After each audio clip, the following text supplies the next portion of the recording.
Good morning, good afternoon, good evening to all our comrades and allies and even haters. Anyone's welcome to watch. This is the Morbid Symptoms podcast, and I'm the host, Tara, Dr. Tara, but just call me Tara. I'm not a medical doctor, so I can't help you out with any of those kinds of issues. And I'm very excited about tonight's episode. We have Anna C., who is here with us, and she recently got back from Paris, and she was in the thick of it with the what I'm calling Paris protests for Palestine, or the Paris pro-Palestinian protests. So she's our I've dubbed her our special eyewitness reporter, our citizen correspondent. So she's going to first, Anna and I are going to chat a bit, and then we're going to hear about what she saw. And how it was on the streets of Paris during the protests over the last couple of days. So welcome to Anna. Hello. Hi. So yeah, what would you like me to what would you like to ask me? Yeah, just is there anything you want to tell us about yourself besides your name? I mean, maybe how why you're why you're so passionately well, I don't want to put words in your mouth. How you came to be on the Palestinian side, how you came to be vocal on Twitter about your position in terms of this conflict. Yes. Well, yeah, I mean, I've been very sort of a big supporter of Palestine for like a long time, over 10, 20 years, really. And oddly, my father-in-law, who died a few years ago, was very, very passionate about it. And he got me thinking about it a lot more. And sort of opened my eyes quite a lot. I think I've always just found the whole situation quite odd. I think from quite a young age, probably my 20s, I didn't really understand it, but I just saw it, and it felt something was unfair, but I didn't know enough. And being quite young, I wasn't really, that interested, I suppose. Got into my 30s and just became far more aware of every time there was some sort of attack on the Gaza Strip by Israel, and I began to just question why and just read more, really. And it was probably only 10 years ago, after 2014, when I just witnessed what was happening in Gaza again, and I really became totally horrified, and just started buying more books about it, reading Ilan Pappé, listening to Noam Chomsky, Gideon Levy, and just, like reading what they had to say, Edward Said. And the more I read, the more I just thought, my God, what a horror, why is this allowed to happen? And I remember watching the news in 2014, and just, I mean, what happened then is nothing compared to what's happening now. But even then, just watching, these people being bombed, and people holding, their children's body parts in bags, and just being absolutely traumatized, actually, that entire summer. And then, sorry, go on. No, please. I'm just agreeing. Sorry, go ahead. Yeah. And then from that moment onwards, I just sort of bought a few more books. I think I bought Nurit Peled Al-Nahan's book about the education system, which was interesting. I bought Miko Pelled's book, The General's Son, which was really eye-opening as well. Yeah, I read that one a while ago. Yeah, it's amazing, isn't it? Yeah, I love that. Like, I'm getting a chill now, because you really can put yourself there, and it's amazing his where he's at now. But yeah. Well, yeah, I mean, he was incredible, because also, obviously, it started with his sister's child being killed in a terrorist attack in Israel, in Tel Aviv, and how they were so horrified. But then they started to question, why, and then it opened up this entire kind of conversation about what was happening and why it was happening. So that was like really my first big kind of moment. And yeah, I've just followed a lot of people on other social media since then. People in Gaza, a lot of people in the West Bank, a lot of Palestinians in the West Bank over the past decade. I wasn't really trying to be vocal about it on Twitter, really, but when October the 7th happened, I was really initially very horrified by what I assumed was entirely a terrorist attack by Hamas. And I absolutely, I was really traumatized by it. I felt it was just horrific. But I knew Israel was going to retaliate, and that started to make me panic a bit because I remembered what happened before. And then, since then, the more things that have come out about what happened have made me realize, well, I know about Hasbara anyway, and I know the propaganda is just pumped out constantly. But yeah, I don't know why I'm so passionate. I guess I just find it really, really horrifying watching people that are trapped in a place that they can't get out of being bombed, and children being murdered, and parents having to witness this horror. And I think anyone with empathy can imagine that it could be them. It wouldn't matter, who they are, really. This is what I don't understand, how people can't just be horrified because of it's just human beings being treated like this. It doesn't matter what they are. If the roles were reversed, I would absolutely feel, absolutely on the Israeli side, but the roles are not reversed. They are what they are. So yeah, that's why I'm sort of speaking out for what good it does. I don't know, just to show some dissent, to the governments that are so pretending that it's not real and it's not true. Yeah, I can't remember who it was. I think it was maybe with Johnny Gaz, who, if anyway, I should put his name in the link, because he really is a masterclass on how to deal with Zionists online. But I was like, what are we going to do after these 7, 8, 9 months of being on X Twitter resistance posting or something, just to try to drop in the ocean of the bullshit. I mean, and I think that, and I'm not going to recount my whole past vis-a-vis Gaza, but I'll just stick with what happened after October 7th and on Twitter, or on social, not just on social media, but on media, is that if you have some sort of an idea about the history of this conflict and how Israel maintains its occupation, its apartheid system, you know that people are just saying stuff. You don't know if they know it's not true, but a lot of them know it's not true. And so when you're actively being told stuff by people you're supposed to, like by institutions and people you're supposed to trust, that is bullshit. And it's not just that it's bullshit, but it's that stuff that's going to get people killed. It's just so, like, what do you do? And then you have people who used to be, or who in some ways were so on certain issues, so logical and so fact-based and so, all this stuff, rational, all this stuff, who all of a sudden just started sounding like they were, working for Netanyahu's press office or something. It was just nothing. Even the most outlandish stuff was just spewed out like it was true.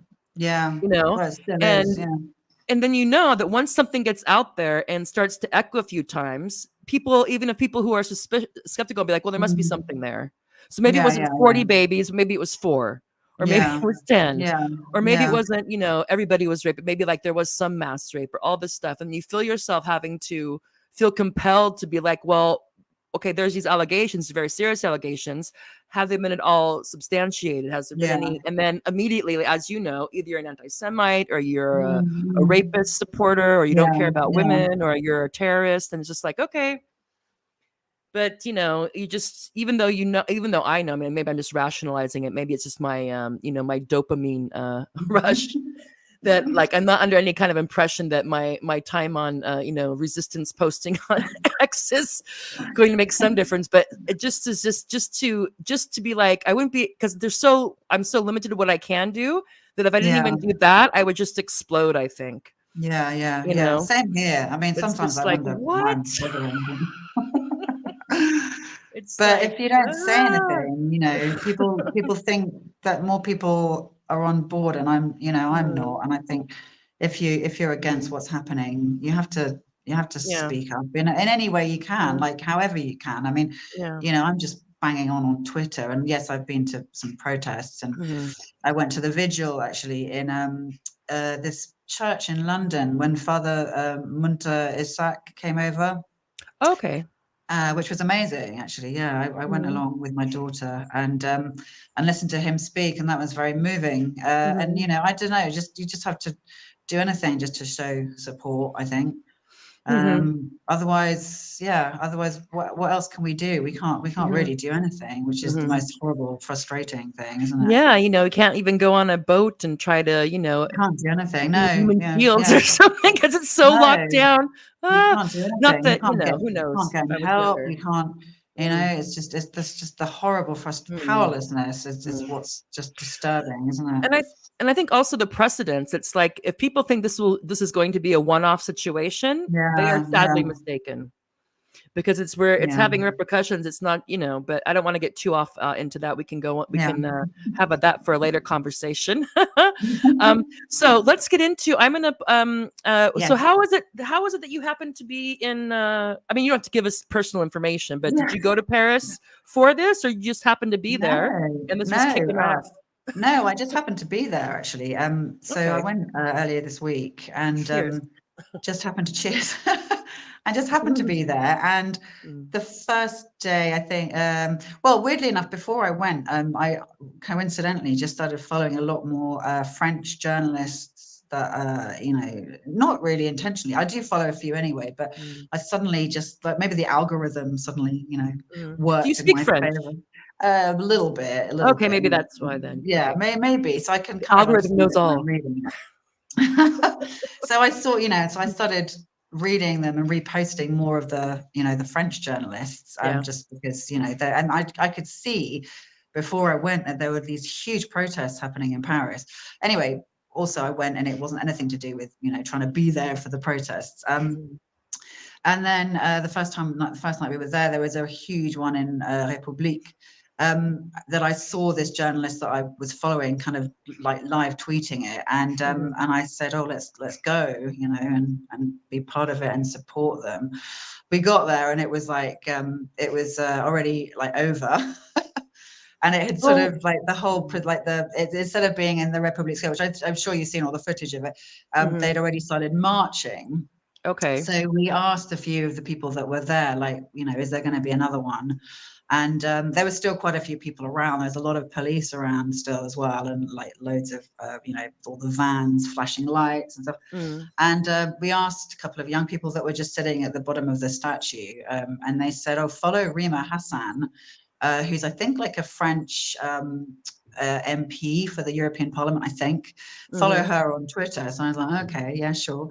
So I did, and then they said if there's going to be another one tomorrow, she'll say. mhm, So we were like, well, if there's another one, let's go.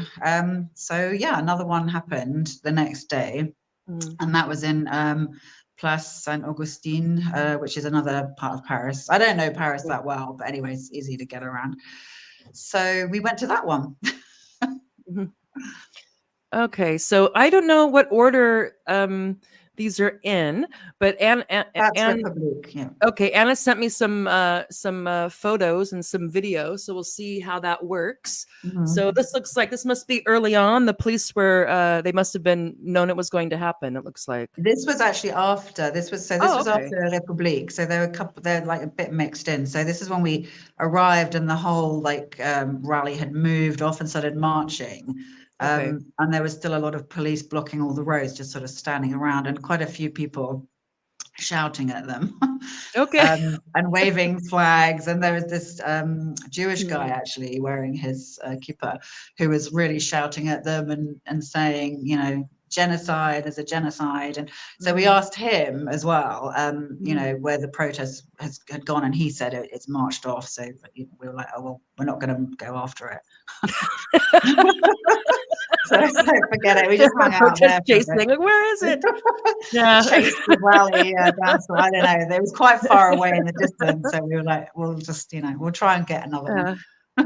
Well, this is also a nice picture. I mean, they look like they haven't been too traumatized. They're just kind of hanging out, just They're just hanging out. Yeah, making they sure looked that a lot the. calmer than I have to say Yeah. the ones the next day. Yeah, they look way Mm. calmer. So here we have. This looks like one you must have been in the thick. You found Yes. a protest here. Yes, finally, yeah. So this was the next day. So this was the one. It started at 6:30. So Mm, we got there at 6:30, and it was already that busy. mm, Yeah, it was raining as well. mm, So we thought it would like limit the numbers, but this was early on, and it was already huge. And the stage you can see in the front, I think, just in the sort of foreground, like the background rather, there's a stage with the people that were speaking. So they had quite a lot that spoke. Oh, I see it now. Okay, now I see it. Yeah, it's kind of right in the back there. A few people got on. So I think what's it called? Jean-Luc Mélenchon Oh, okay. came and spoke. And isn't he the head of one of the a political party in France? Yeah. He's the left wing rival. I think he was the one that was against Macron. Maybe I don't know. He was on the left of Macron. Yeah, and he's standing as an MEP. So he was there. He spoke in French. So I tried to kind of pick it up, but it wasn't that easy, to be honest. And then this other guy that was booted out of Parliament for waving a Palestinian flag. He spoke. There was a lady who spoke as well, and then another person at that point of the demonstration. Yeah. And how was it? Was it fairly like convivial, or were there any counter protests, or was it just mainly? So at that point, this was quite early. So we were really near the front at this point. There was just obviously there's always a kind of quite electric atmosphere, I suppose, when there are a lot of people in one place together and they're all quite kind of what's the word? There's like a febrile energy or something. Yeah, a lot of energy. Yeah. There's a lot of energy, and I wouldn't, I wasn't chatting to people near us, but we were all like looking the same way, and every now and again, people in the crowd would start up a chant, and then everyone would join in. So there was a lot of, chanting. What were the big ones were like, Nous sommes tous les enfants de Gaza was a big one. Then there was a 2-minute silence as well, where everyone was completely quiet for the children. Oh, that's powerful. Yeah, that was quite amazing. And then, a lot of, Free Palestine, obviously, lots of Israel genocide, Macron complete. Okay. A lot of shouting that, lots of cheers. So that was, that was at least about an hour we were there at that point. Then we left for a bit, kind of by that point, the whole road, I don't even know what the name of that road was that we walked down, but that whole road was getting busier and busier. So we left for about an hour and then came back. So at this point, it wasn't really that, there were no flares or no. Yeah. There was. I heard on the news that there was, or I don't know, with the gas and water cannons. Oh right. At some point, kind of missed that. Yeah. I think we weren't. I don't know when, but that was. That would have been later because by the time we got back, the entire road, which was massive. So this is when we got back. Was just, I don't even know how many. It was just huge. Absolutely full. So. Whatever that demo was when I left it, it was about, I don't know, 10, 15 times bigger by the time we came back. And that's when there was a lot more tension, because there was obviously the noise levels were much higher. There was like way more people there. And then there was this enormous amount of police, like just everywhere. So at that point, we tried to go back in, and they just wouldn't let anyone. So that it was just really weird. Like I said, can I just take a photo? And they were like, no. And then they all had riot shields, and one of them sort of pushed me with his riot shield and was like, oh geez. They were weird. There was a really weird, and there was so many of them, and they were all like wearing these crazy. Well, maybe they're on overtime or something. I don't know. Maybe they're just. I don't know.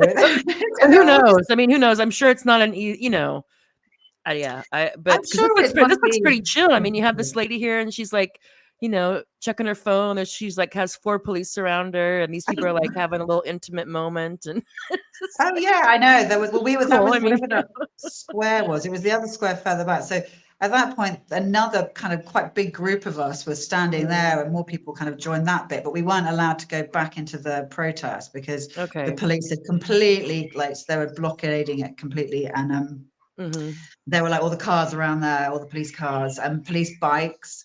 This was quite funny. Yeah. This was for some reason there was someone staying in that hotel. I did feel quite Oh, okay. sorry So I for was trying to them. figure out because I was like Blue Grand, Yeah, and then I'm like, that's not like the police and the Bailey, and I'm like, yeah, it okay, was that's some like there's a tiny little pharmacy town. there. They're mad at. I couldn't. It was called I can't remember now because this is the side bit, but someone stood in the window with like an Israeli flag, um, Oh, okay. Oh, well, there which you obviously go. provoked the crowd, and there was lots Well, of shouting about mm. genocide at this person. I don't know, I mean, he was quite brave to come and stand there, but he was behind a window. But Yeah. and then he pulled the curtains in the end, couldn't be bothered with any of us anymore. Well, And so that whole zone there were police all around. And yeah, I mean, they were just constantly, the police were just constantly walking towards us with their riot shields to get us to go back. And then something else would happen behind them, and then they'd all run off like a massive group. It was so weird. Was it that they were trying to? Was it that you guys? I mean, was this an organized, like something that like they let the city know, for example, like we're going to march from this street to that street, or was it an organic type of thing? So the one that Or if you know, I guess yeah. I don't know if they marched after that actually. So the one that the thing that started at 6:30 in Saint Augustine was just like a gathering, and it was on Twitter. So I guess people just nowadays social media is like the way you find out anything, isn't it? So like thousands of people turned up. Yeah, because my guess would be that the police are trying to keep it along maybe one thoroughfare maybe instead of off, Yeah, probably. maybe that was the thing. I Yeah. didn't know if there was, because sometimes, I mean, I don't know how it is in Paris, but I've only been to really two big protests, one in DC and one in Seattle. And usually if you have a really big one, you have to get permission beforehand.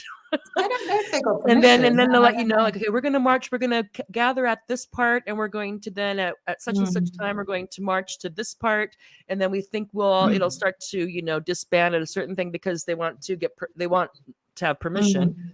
But it's kind of an odd thing. It's like an organized civil disobedience or something, which I guess makes sense because then they can they can know ahead of time and block off some of the roads, which is also safer for the protesters. We don't have people, cars and whatnot going in.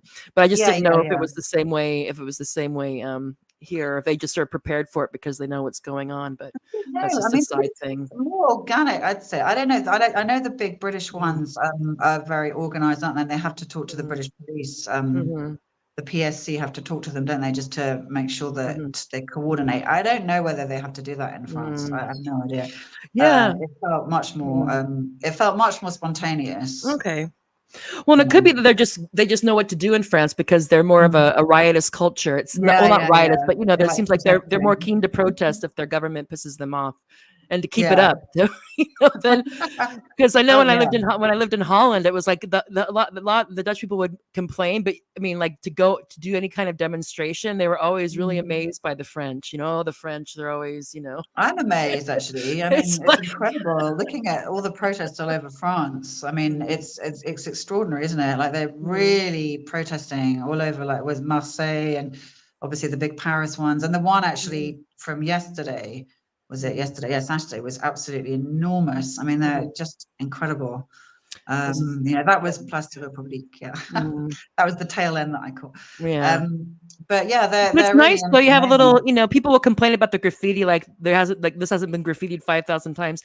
Now, if someone damaged this, like tried to like literally damage it, then I'd be okay. That's not good. I'm not pro graffiti, but that's easy to think. But it's just cool that the symbolism of it, that someone put a Palestinian flag there.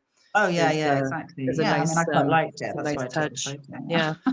Liberté, fraternity, what is it? Yeah, equality, liberty. Well, exactly. I mean, it's kind of important. Yeah. Let's see. Oh, okay. Now let's see if I can. I'm going to try to.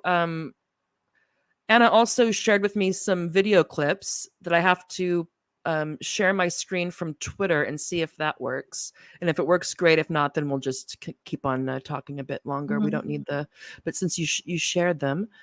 So did you ever feel in danger or or like things were getting like things could have like really gotten out of hand, or was it just pretty not at the very beginning. No, the beginning it was fine.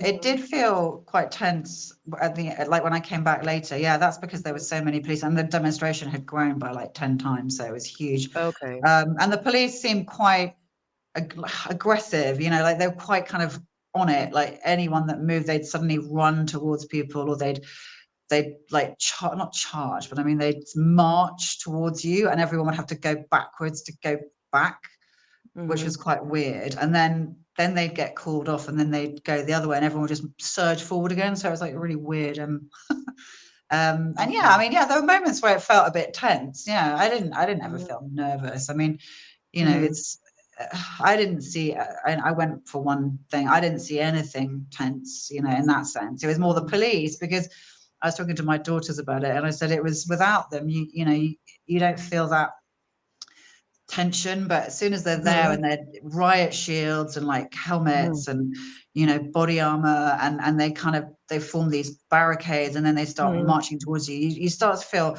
pissed off as well as kind of threatening. You know, you're like, God, I'm just standing here, you know, you don't need that. And, you know, luckily nobody got beaten up around us, but you know, they were quite aggressive, and they were shouting at people to get back. So you can see they'd had enough. Yeah, they probably had enough. That's it. I want to get home. Yeah. Okay, so let's see if people can see this. If I try to play it, let's see.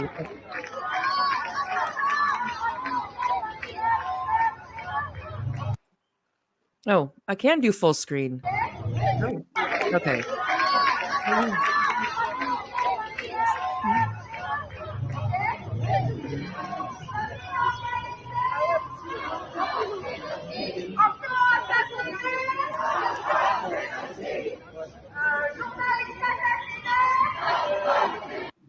Okay. Were you able to hear that? Yeah. Oh, okay, good. Okay, because that's also something. Sometimes when you share your screen at the volume. Yeah. Fine. Okay, good. So that worked. Okay, good. So do you want to have anything to say about that? We heard a chant, "Free, free Palestine." There was a chant. Yeah, there was that. There was also what was the other one that they were chant? There were quite a few. I mean, my French is okay, but there was some. But I couldn't quite. I noticed that this seemed quite calm. Yeah. So I mean, it was just chanting and clapping. You know, there was no. It wasn't. I mean, yeah, it was pretty calm actually. Yeah. And you know, people in the crowd that would start up a chant, and then other people would join in. So there was, oh God, something about Palestine pas à toi, Israel, something. It was like, I don't know. I guess the gist was Israel, Palestine isn't yours, I think was one of the. Oh, okay. Okay. Well, fair, true enough. And then that we are all the children of Gaza, obviously. And yeah, just there was a good atmosphere, you know, because we're all there to show support, you know. And also the other thing, there was a lot of kafayas. I didn't pack mine when I went to Paris because I wasn't expecting to engage in. I was so annoyed. Like, I've got 3 and I didn't. That's kind of cool in the way, though. I mean, well, too bad you didn't have it, but it's kind of like, you know, you're like, hey, and you said your daughter went with you? Yeah. My daughters. There you go. We can lock arms and kind of brace each other then if need be. Yeah, well, you know, they were quite into it. I mean, especially my old one. Yeah, they were. You know, I said this is a really important, you know, to show support for this, because this is the most horrific thing we're witnessing, and you can't. You know, I mean, they're fully aware of it. They're not stupid. Yeah, no, mine are too. I mean, they're my youngest is 11. So 11, 12, and 17, and my 17-year-old is quite aware. But they're, you know, they know, and they're asking like, when are we going to go to London and go to one of these things? And I go, I want to go. I don't know if your dad will let me take. I go, I'll just like tie our, you know, I'm like, because my middle daughter, she's fairly substantial. She has a strong build, but my youngest one is really like, you know, like a feather. So I'm like, I don't know, he might get, you know, cast off or something. Oh no! I mean, well, this was not really a march. I've not done, you know, the marches. I haven't really done. I've only been to the sort of protest. So this was like, you know, I've gone to Trafalgar Square and stood in a square. I haven't marched anywhere, so I don't really know what they're like, to be honest. But a protest where you're standing like this and just listening to people talking, you know, was quite different. In that, I can imagine anyway from the march. I don't think the marches I think, if anything, the atmosphere on the protest was more sort of heightened in just standing around, because you're just focused on the people that are talking, and then the chants go up, and obviously later there were lots of flares and everything. But yeah, I was saying there's a lot of people wearing keffiyehs, and even on the metros and stuff. And I did say I noticed. I don't know whether no, I go to London a lot, and I've never really seen much in London. So actually, I think there's a lot more visible sport, weirdly, in Paris than when I walk around London. Okay. You know, certainly on the metros and the tubes in London, I've never seen anybody wearing a keffiyeh. I'm literally the only person that wears my little band. And never see anyone else wearing anything. But in Paris, there are lots of people walking around the streets with keffiyehs. Obviously, many in the demonstration, but you know, many just wandering around in the metros and stuff. So, to me, I felt like more comfortable. I felt like I would have been more comfortable there wearing it than I would be in London wearing it, which is quite strange. Yeah, I don't know. But if this goes on too much longer, maybe a group of us should hook up and and wear them in London. Not that I want this to go on, so I have a nice, bonding experience. I don't want to be happy if it ends already. But let me see if I can play another one of your clips here. So just excuse me while I try to see if this is going to. Oh, good. Oh, that worked easy. I'm People glad can see my messages. No, Nothing scandalous. Okay. Let's see. Oh, here's one. Let's see if that was unfortunately. I was probably trying to get away from them, but well, I mean, it's 14 seconds, so we'll give it a go. Oh, okay. Here we go. Everyone kind of turn to the right.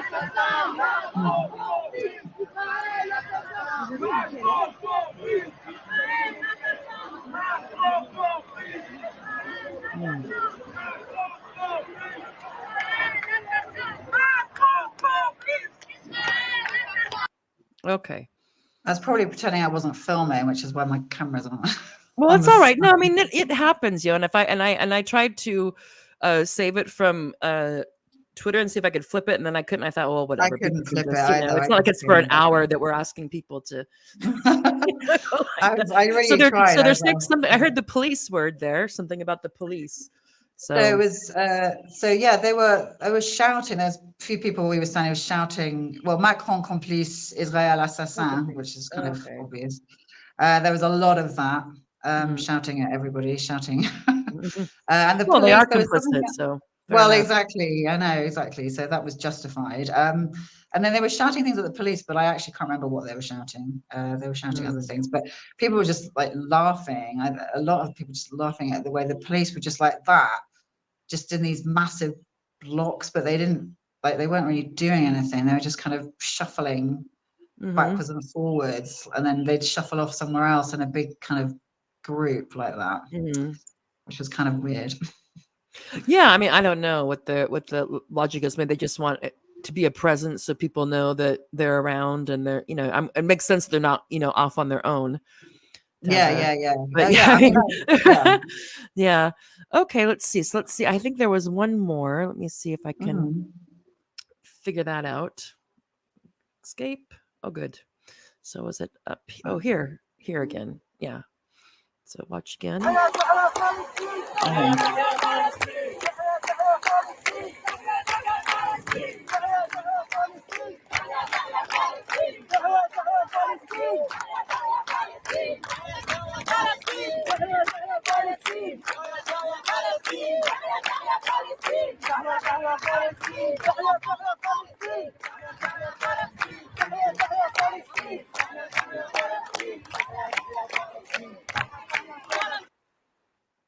Okay.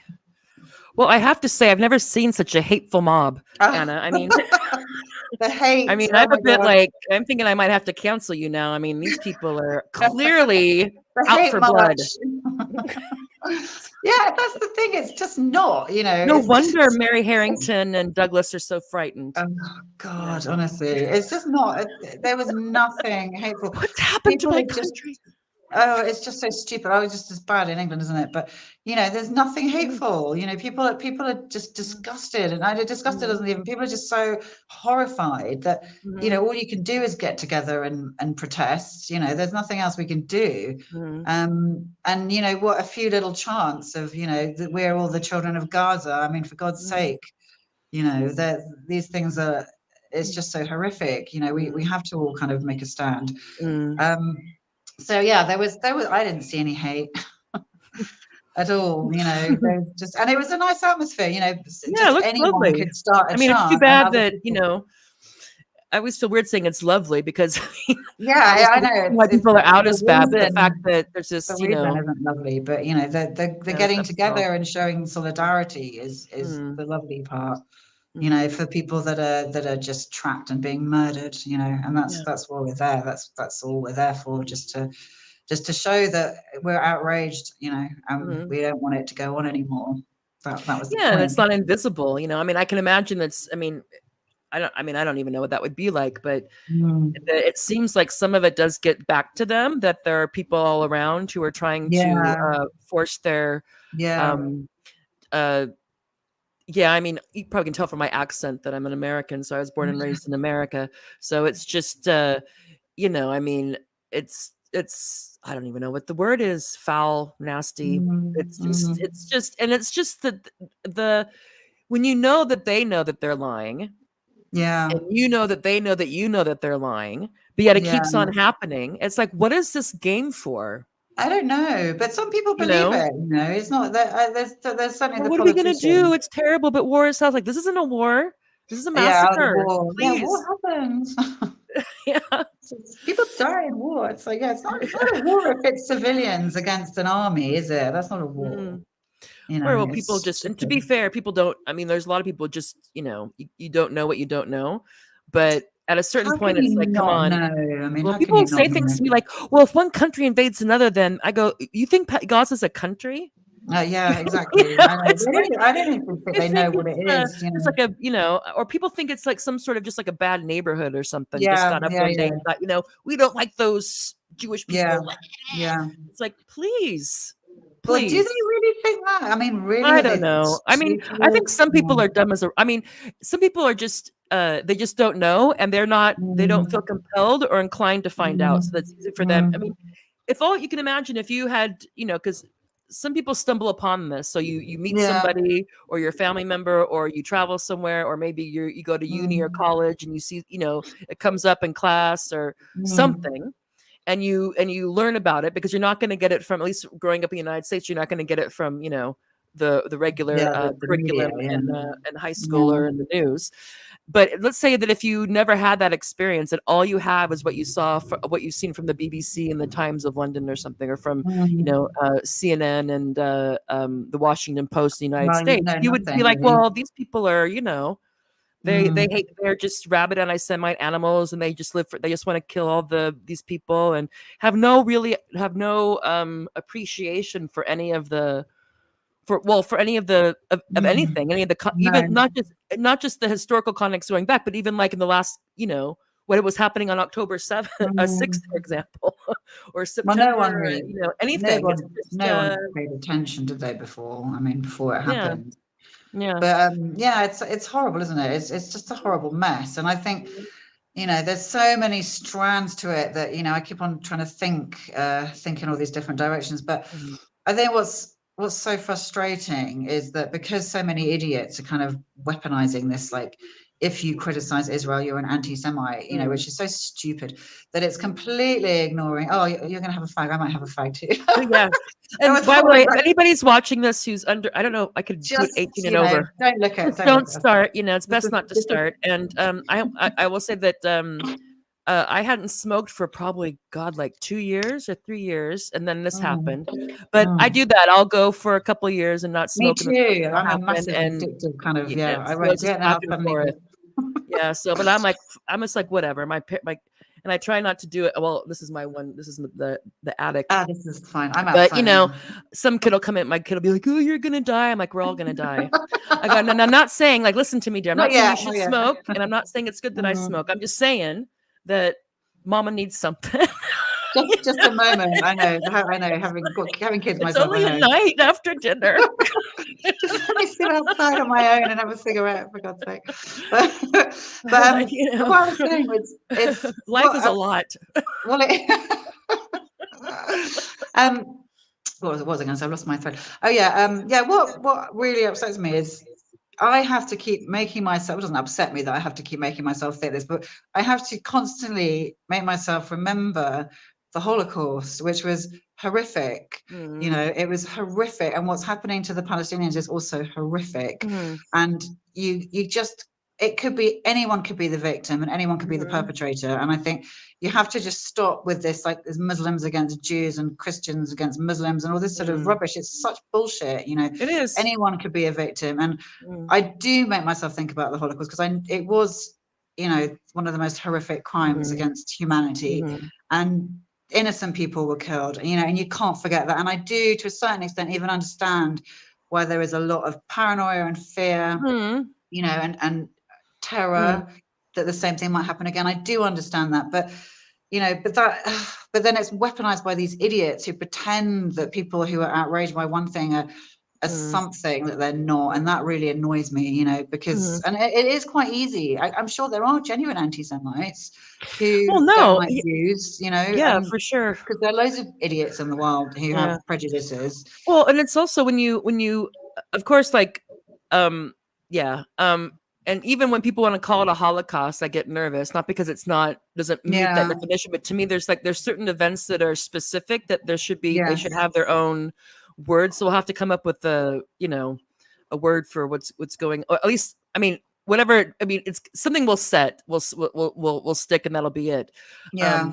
But but for me, it's also knowing about, and I'm sure that you've read about this too. And I lived in Gaza for 2 years way back when, but that's another story. In 2002, 2004, that's when I first became really interested and started, becoming a close student, and went quickly from being neutral to being not neutral.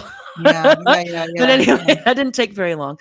But that it's really ingrained, especially in Israeli culture, about this never again, and this kind of hyper ubermensch, and this very, and I can understand why that would be, but it seems like someone, and people do look at like this, okay, we understand it, but at a certain point it becomes self-destructive. It becomes pathological to have the center of your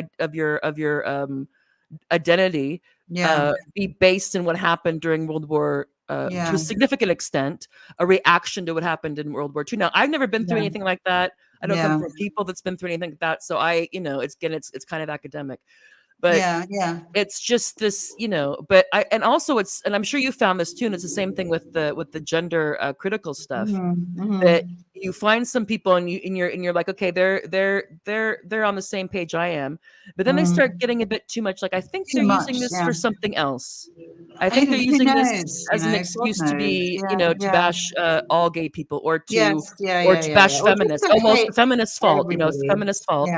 And now sometimes there are some people I follow. I had no idea, because I know that I know anti-Semitism is real, and I'm not blinded to history. But it was never something where I was growing up that was really like in the face, growing up in the rural West. They had their other groups that were, that's another story. But, and so when I started, when this happened on October 7th, and you try to find people who are like, who aren't just, echoing whatever is coming out of Mossad or the IDF, and you start seeing people, and then there were some people who I knew were fairly conservative or on the right or whatever it was, and they're like, oh, they were really like, and I'm like, oh, okay, well, this is, this is cool. But then all of a sudden they start kind of like lumping all this stuff together. So like all, very much kind of this Jewish conspiracy thing, and the Bolsheviks and the globalists and the Zionists, they're all the same thing. And, maybe Germany had a point, and you're just like, whoa, dude. Like who's that one guy? Not Jake Shields, but that Lucas Cage guy. Lucas Cage, I was like, I didn't know who this guy was. And I was like, and all of a sudden I'm like, dude, this guy I think is, and sometimes sometimes if you see an image or you hear a phrase, you're like, okay, this guy is these people There's are a line, isn't there? These people are using this. I don't think they really are and they might be also like legitimately concerned what's going on, either with the Palestinians or with their government, funding or whatever. But it seems like what they're way more interested in is bashing a particular group of people that are not Zionists. And I try to go very careful to always say Zionism, which is an God, ideology, which is a political, a form of statecraft, not all this other stuff. And we know that, tell people like, Zionism and Judaism are not the same thing. And there are actually quite a few Jewish people, Jewish people, including rabbis, who are like Zionism is a falsification of Judaism. It's and just so that people know that even within that group, that Israel wants to be like, oh no, we're the Jewish nation, we're here for all of them. There's some people like, hey, hold on, don't bring us into this. I mean, Israel's about Israelis. We're not, don't try to bring us into this all the time. But it's really difficult because I don't want to, not that, again, my small account retweeting isn't whatever, but you try to think about that. So you'll see something and like every once in a while, like your kind of antenna goes up. You're like, I don't. It does. I think this may be about something else and not about opposition to the genocidal campaign or to the various injustices that have been left unattended to for all these years. I think there is that, and I try not to follow anyone like that. And I mean the people that I follow, I obviously try and follow lots of Palestinians that are in Gaza. But I do tweet a lot of like amazing. I mean, most of the journalists actually that I tweet out, that I listen to a lot of their things on YouTube. Actually, like the Grey Zone and Max. I should put my feed on here. I have a little. I should update it about people who are good to listen to. Oh God, I mean, Max Blumenthal, obviously, and Aaron Mate, the Grey Zone. They're amazing. I listen to them all the time. Abby Martin, also amazing. Danny Katie Cohen. Halper. Dan Cohen. Miko Peled, obviously. They're all Jewish. I mean, Miko Peled's obviously Israeli. Ilan Pape is Israeli. I mean, I listen to like predominantly Jonathan Sachs is Jewish. Amazing journalists and political commentators, and actually most of them either Jewish or Israeli. One of my friends actually is one of the partners of Forensic Architecture. Eyal Weitzman, he's like an old colleague and an old friend, and they do incredible like geo locations of a lot of the things that supposedly the IDF claim are by Hamas, and they kind of prove that they're not by doing all these insane sort of analytics of sound and directions, and they're really worth following. They're on Twitter. It's Forensic Architecture. Forensic Architecture. Okay, I'll add that to my list. Yeah, they're brilliant. They're fantastic. They're really good. So I listen to them and I follow them. But I mean, there's so many amazing. Also, this Rabbi Yaakov Shapiro, I listen to him. Yeah, he follows me and I follow him. But not that I think I must have. I don't know if someone was bad. I don't know if I was must have said the right thing. I must have. Well, also, but what's really, I mean, I'm sure that the people are coming at him hard because he has his account locked down. You can like it and you can bookmark it, but you can't retweet it. And you can't even link it. You can't link. You can't like, and I'm like, okay, I get it, because he's their worst nightmare. I think. People like him and he really makes sense. I listened to him and Katie Halper talking, and also Salt Cube Analytics. Do you follow them? Salt Cube Analytics, and it's Thomas Karat. He's German. He's on Twitter and he's got a YouTube channel. He's fantastic. He does brilliant interviews, and he interviewed Rabbi Yaakov Shapiro. Yeah, brilliant. I learned things. I learned more from watching like a 2-hour thing of his about, especially with the relationship between Zionism and Judaism, than I had my whole since I started following this. When was it? 2002. God, it's a long time ago. 22 years ago. God, and I was just like, everybody should know this, but yet people like him aren't going to get the air. They get like the twats and the prats that go on all these things. Dershowitz and all these, and even as some people who are somewhat at least want a ceasefire or want there to be what would they call it, like restraint. It's like you have so many people who know this inside and out. And that's when you know that this media is not about giving people the information that they No, need no. or a broad base. It's like there's this little narrow window, and Yeah. then that's it. And Well, except for at least there's especially, alternative sources, but it just blows my mind. If just a few people would get more airtime, I think not that, the people who have power and the money, they're, I think they've already made it's quite clear they think they can get away with this. yeah. They think they can ride it out, and then enough people will just be like, well, I hope that's not the case, but yeah, it's difficult. Well, Things are difficult. It's hard it's to keep very the annoying, but heat that's on. why I retweet so many of the good ones that I follow, because I just think, why on earth are people listening to people like Konstantin Kisin? What does he know God, don't about the listen to Middle him on East, you know? this. Or Douglas Murray, what does he know about, the situation? Nothing. And there are people like, journalists like Max Blumenthal and Dan Cohen who just have known and written about this for years and years, and obviously Jonathan Sachs and like Miko Peled, who has written There's so many, books, yeah. Ilan Pappé, like there's so many just brilliant, Jewish and journalists serious. I mean, talking about this. like Just brilliant and listen to them. serious, Yeah, and brilliant, who were sharp, yeah. with like know a lot, can just get summing up facts, which I'm shit at doing. Like, yeah, I like have to write things down to remember them, but they just have this incredible knowledge about the whole situation. They're not listened to enough, but you've got some stupid, social media person with that like loads Destiny of guy. followers. Oh, like him, what was he Oh even? God, Like, I'm what's going convinced. on? Okay, Norman Finkelstein obviously is incredible. I forgot about him, Yeah. but he's amazing as well. Why don't they listen, to the people that know what they're talking about instead of social media personalities that tweet out some stupid, totally like ignorant comment, and then everyone's like way more into taking that at face value than actually doing the research or reading a book. That's very annoying. Yeah, and I think that it's also kind of teamy. They have their fan base, but I'm convinced that Destiny's like the chain letter of podcast guests or something. It's like, why? So like, I don't get it. I mean, he's not even that before? entertaining. He doesn't know. I mean, he has a couple. I mean, he's like a dog with a bone. He has 2 or 3 things he keeps on saying over and over again that really are beside the point. I don't know what he was before. I saw him he was also big about trans women or women. He's he's against turfs and all that, and I don't know. Oh yeah. But just as a fun note, if you like to hate on Destiny, and I shouldn't trek and gossip, but this is actually a true story, I think, is that him and his wife had an open relationship, and she left him for the person that she was having an open relationship with. Oh really? God.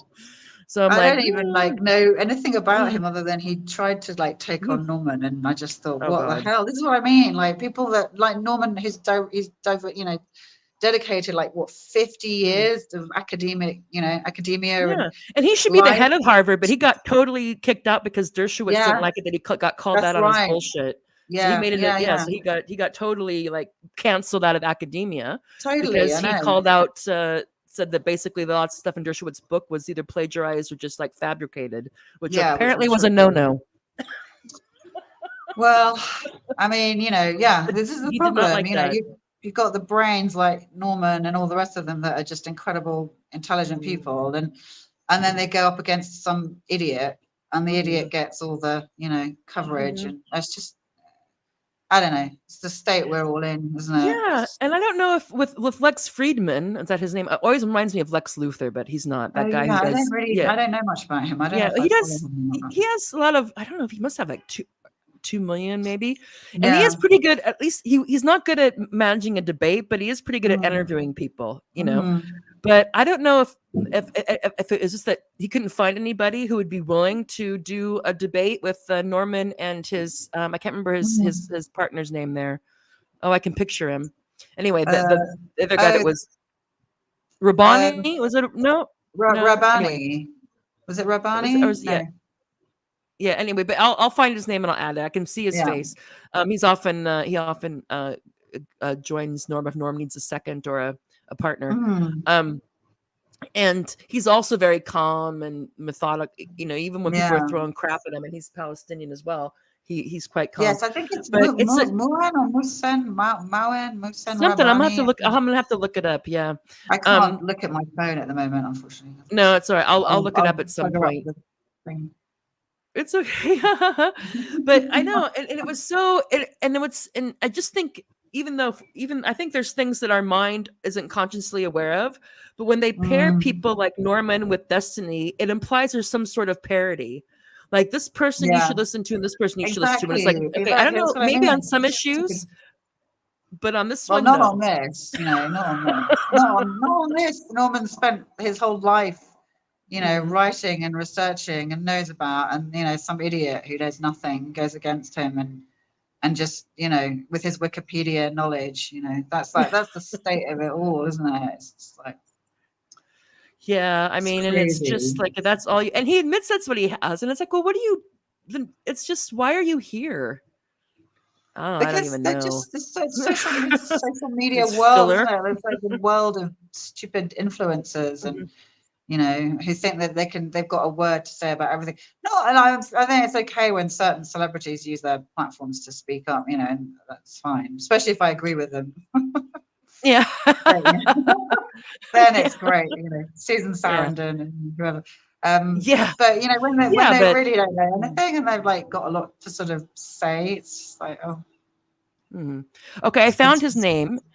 It's oh yeah, Muin, and I might be saying this wrong, but yeah, it's Muin, so yeah, it's Mouin, yeah, and it is Rabbani, yeah, Rabbani. yeah. Muin Yeah, I thought Rabbani. it. So I that could was see his it. name but I couldn't quite get it right. Yeah, yeah, that's him. Yeah, that's it. I've seen No, I him. could Yeah, see he's his really good. face. I was just like, who are He's really you? good. Yeah, yeah, But he's he's great. He's great. mhm, Yeah, I mean, there's some brilliant mhm, people, that we should all be following on here, just mhm, to keep on educating ourselves so that we're not mhm. so ignorant.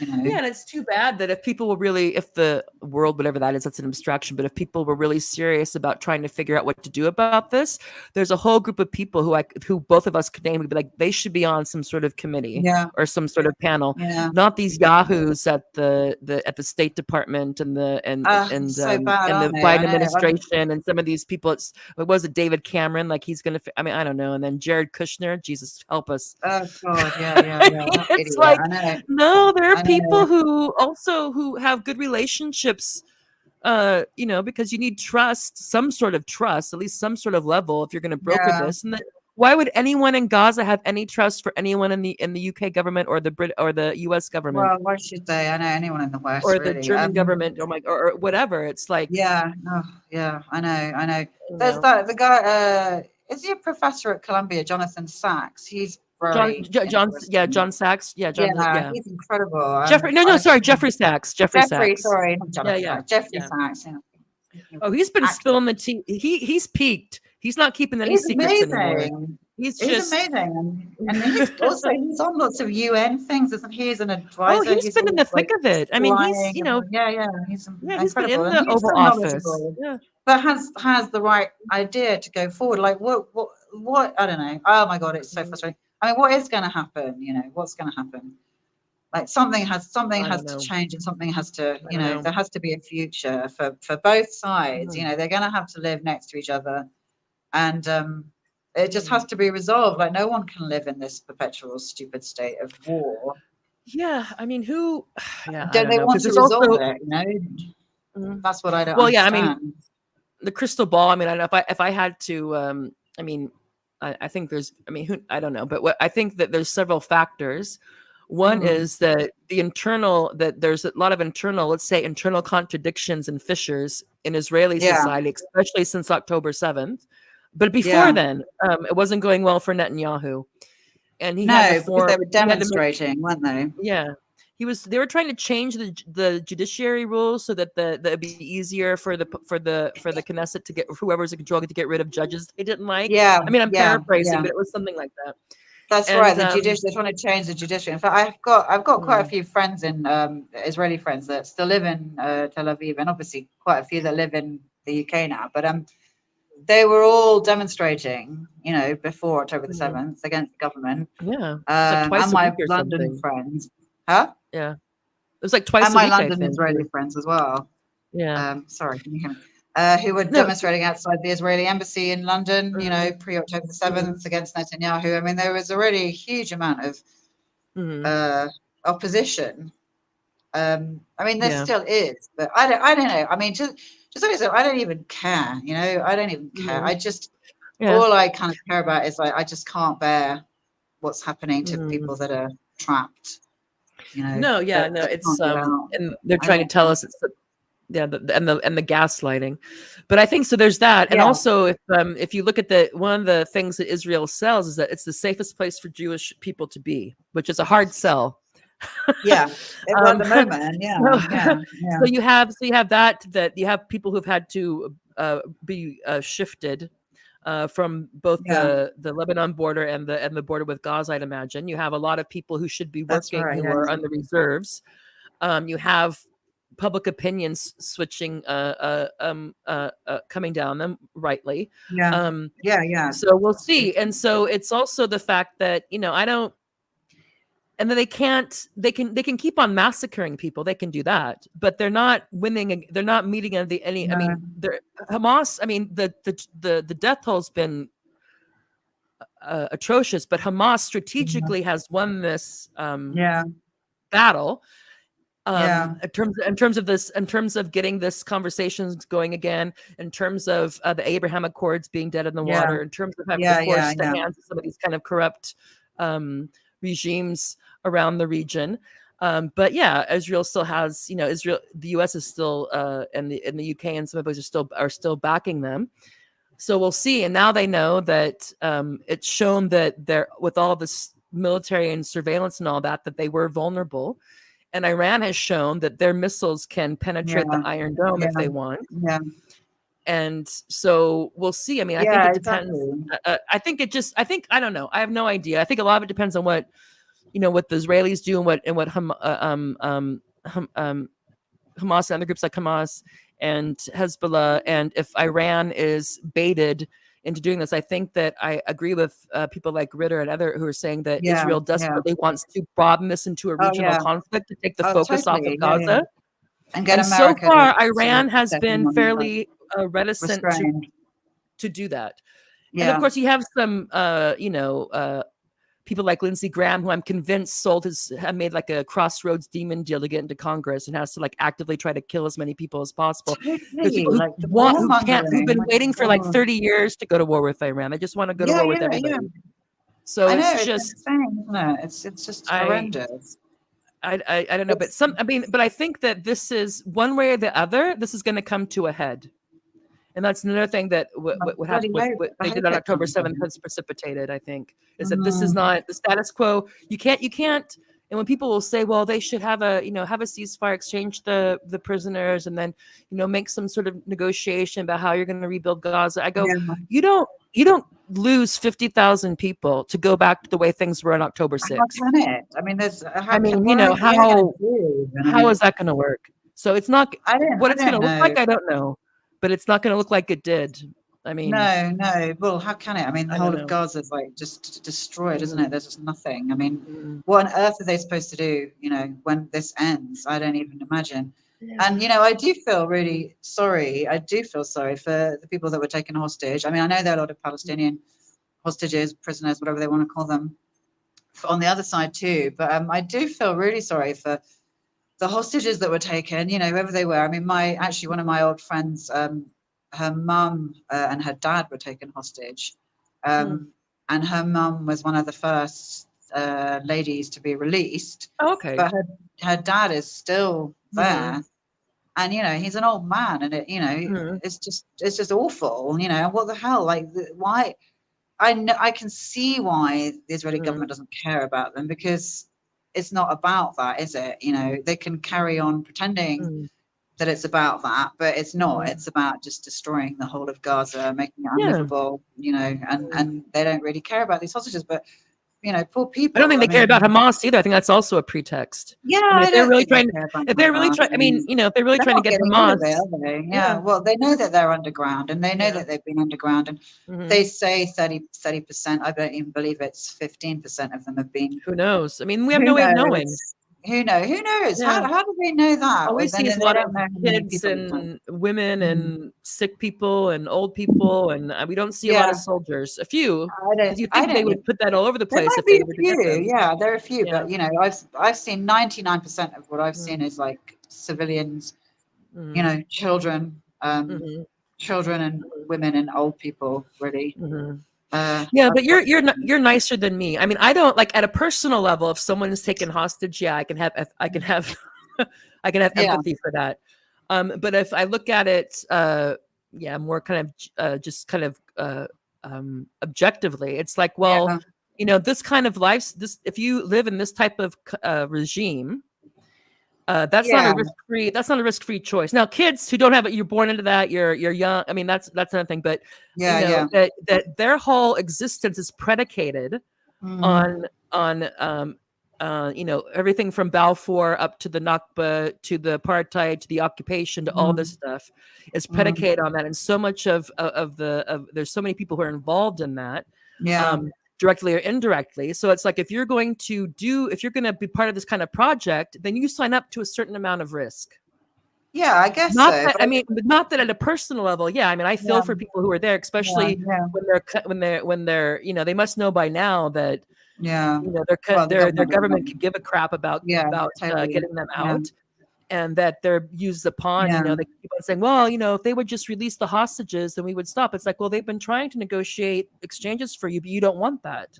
Yeah, no, they don't want that. It's quite clear. And people want to say, oh, this is terrible. I'm like, yeah, it is terrible. But who sets the terms of engagement? It's not Hamas that sets the terms of engagement. If the only way you can get your people back is to have hostage exchanges, then that's what people are going to try to do. So I'm not happy about it.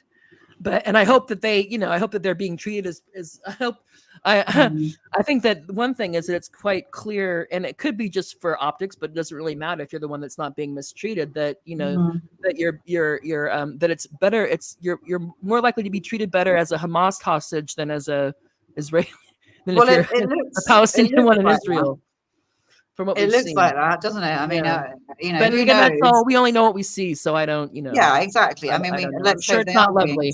Better, but, we don't know. I feel that they are, but then who knows? Maybe when they. Well, they know they've gotten better. I think. Sorry, go ahead. Sorry, go. No. I was just saying. I mean, everything I hear from the Israeli side of how the Palestinian people that they keep on taking off the streets and from their houses and God knows where else and imprisoned, tortured and beaten and like sexually assaulted and God knows what else. I don't know if that's happening on the other side. I hope not. No, of course not. Yeah. Who knows? I don't know. Let's hope not. I'm against that kind of retribution, of course. Yeah, it's awful. I'm completely against that as well. It's awful. I know what you're saying about the people that choose to live there, but I don't know. I mean, adults. Kids, I give a pass. Adults that choose to live there.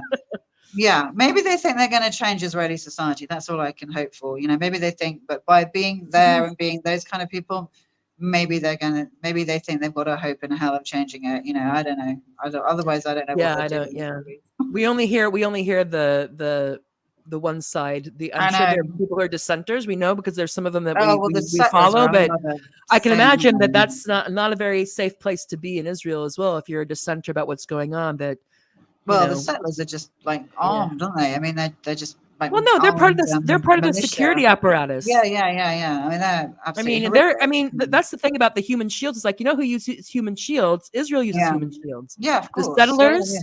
The settlers they have their families there. Having 18 and 19-year-old girls who are poorly trained and then sending them into Gaza. Yeah. So you can see, like, look what these terrible people did. I'm like, it's terrible, but who put uniforms on these teenagers and sent them into Gaza to fight people who know how to fight? Exactly. Well, that's the thing. I mean, the casualties are from direct combat, aren't they?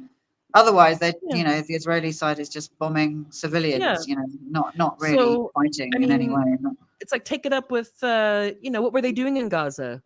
Yeah, I know. And it's this idea that it's kind of like, it's just like this thing came out when that was it last week. I can't. Every week there's a new Hasbra thing. But when they were showing all these pictures of these women, young women, and saying, look what Hamas did, and like people are like, well, these are POWs. You're forgetting. Yeah. Or are you going to say that female nice or they're women? As a woman, I don't like seeing other women treated like like prisoners. It's not pleasant to look at. But it's like that's unpleasant enough. But why it has to be distorted, and this whole idea of like they've Well, yeah, been and it's like, assaulted well, and raped. It's like that's yeah, not necessary. yeah, Who says that's true? yeah. No. Why not just stick with the truth, which Yeah, is these young it's soldiers frustrating, were taken that's prisoner, horrible. Yeah, and here's exactly. what we see. And Yeah, so, but also it's yeah. like I thought, well, they're trying to be like, what are female soldiers not soldiers? Is that Well, exactly. Well, then it's like your country has conscription from 18 for men exactly. and Yeah, women. So, yeah, and yeah, also when I was looking, and we don't know what happened. It's like, if was there some sort of battle and then they were captured, because it's not like an easy business to have a guerrilla fight. yeah. And then so I we don't don't know either. know, we We'll don't know probably never what know. we don't know where these injuries came from. Yeah, And so it's yeah, like yeah, it could yeah, very well be that they're being yeah, mistreated. I don't yeah, know. But from yeah. just what they showed us, they were trying to get us to see things that weren't really there. If you Exactly. To just get look at everyone the very riled up. Yeah, if you just which look at the everyone, thing. lots of people have, fallen It's like they look for. like soldiers who've been in a battle and who've been captured. That's Yeah, clear. yeah. What happened before or after those, or particularly what happened after. I mean, but I Well, think we that don't know, Hamas do has we? gotten more. Again, just like I'll just use my country as an example, the United Mm, States. You can have maybe, let's say, 90% of the people in the military, fantastic. You're going to have mm. 10 or 15 who are not, Of who course. do all Yeah, yeah, kinds yeah. of, and war is bad enough, but who go Yeah. outside of that even, Sure. so you're Well, gonna, so it it's, looks so like it's, yeah. 90% or 95% of the IDF are complete psychopaths. Mm. Whether they've become that, whether, I don't know, who knows? Yeah, and to be able to do that, I mean, you take a yeah. So what I'm saying is, what I want to say is that we know what the official policy is of Hamas doesn't mean that every Mm, single person who's a member of that organization follows it, to the yeah. letter.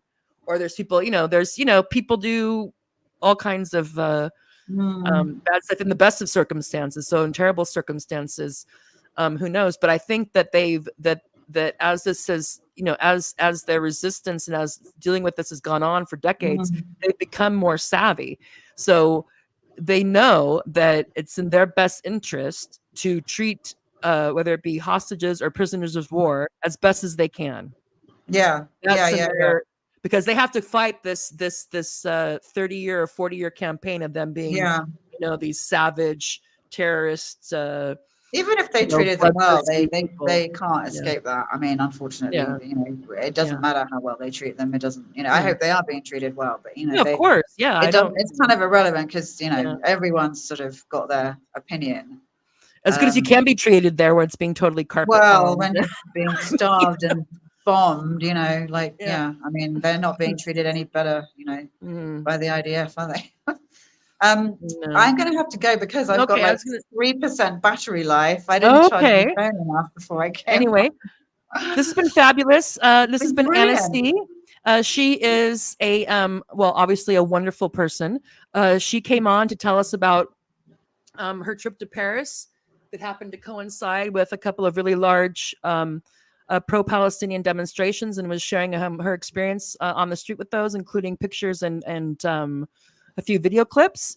And we've been talking about just how it's been coping with this, knowing that we're being that so much of what is being presented as fact and truth is actual just BS, and getting lots of people unnecessarily killed, particularly in obviously mostly in Gaza and the West Bank, but also in Israel as well and other places. So thank you very much, Anna. I hope to have you back Thank you. um, Thank you. for Yeah, another I'd love to topic, be. maybe even a lighter one. Who knows? Definitely. Anyway, Thank you so much. I thank really you. enjoyed it. Thank Me you for too. asking See you me next on. time. Bye, See you Anna. next time. Take care. All right. So that was Anna C.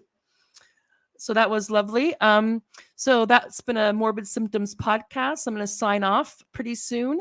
I'm not sure what the next episode is going to be, but keep a look-see on my Twitter feed. I usually announce it the day before or the morning before. So thank you very much for tuning in, and I hope to see you next time. Please like and subscribe if you can. It helps us out. Take care.